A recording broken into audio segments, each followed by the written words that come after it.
test the convergence of the series, consider mu n as this series. Now we are going to find the convergence by Alembert ratio test. In this test, we have to find limit n tends to infinity of un plus 1 by un. So I need my un plus 1. So my un plus 1 is equal to square root of n plus 1 by square root of n plus 1 the whole square plus 1 into x power n plus 1. So my limit of n tending to infinity of un plus 1 by un is this. Now I can cancel this so that I'll have only x here. Now I am going to simplify this. This is equal to limit of n tending to infinity of square root of n plus 1 into, you will get this n square plus 1 by square root of n plus 1 the whole square plus 1 into this n. This into x. So again further I am going to simplify this. Limit of n tending to infinity of square root of, here I have to take n outside, so I will get 1 plus 1 by n. Here I will take n square commonly outside, so I will get 1 by n square by square root of. So when I simplify this, I will get n square plus 2n, 1 plus 1 is 2 plus 2 into n.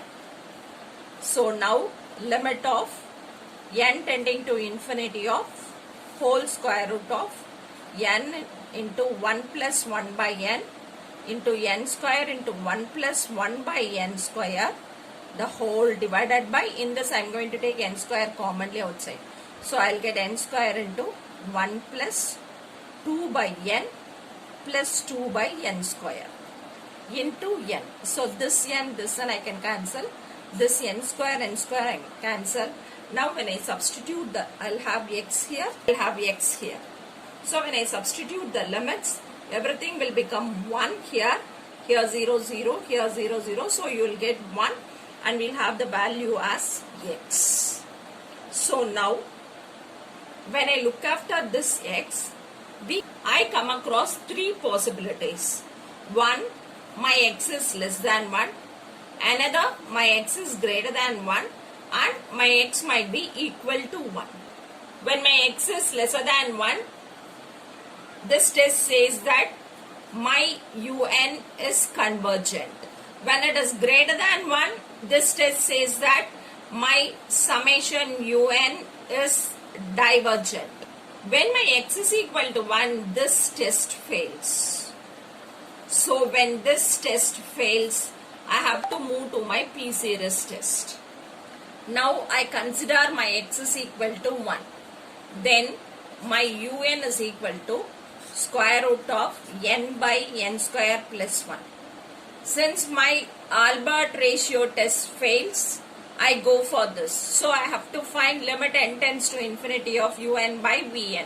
So for that I have to simplify this.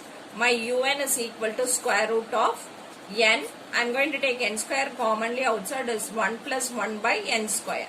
So when I simplify, I will get square root of 1 by n into square root of 1 plus 1 by n square. So this I can rewrite as 1 by n power 1 by 2 into 1 by square root of 1 plus 1 by n square. So now I consider my vn as 1 by n power 1 by 2. So now I am going to find this limit n tends to infinity of un by vn. So limit n tending to infinity of un by vn. So when I divide this by this, I will be getting 1 by square root of 1 plus 1 by n square. So this is equal to 1. When I substitute infinity here, I will be getting 1. So this is finite and non-zero. This is finite and non-zero. Since this one is finite and non-zero, I go for P-series test. It is summation n ranging to 1 to infinity of Vn. That is equal to summation n ranging to 1 to infinity of 1 by n power 1 by 2. So when I compare this with this, my P is equal to 1 by 2, which is less than 1. So when my P is less than 1, it is divergent. So it shows that summation Vn is divergent, which implies summation Un is also divergent. Since both Un and Vn diverge together.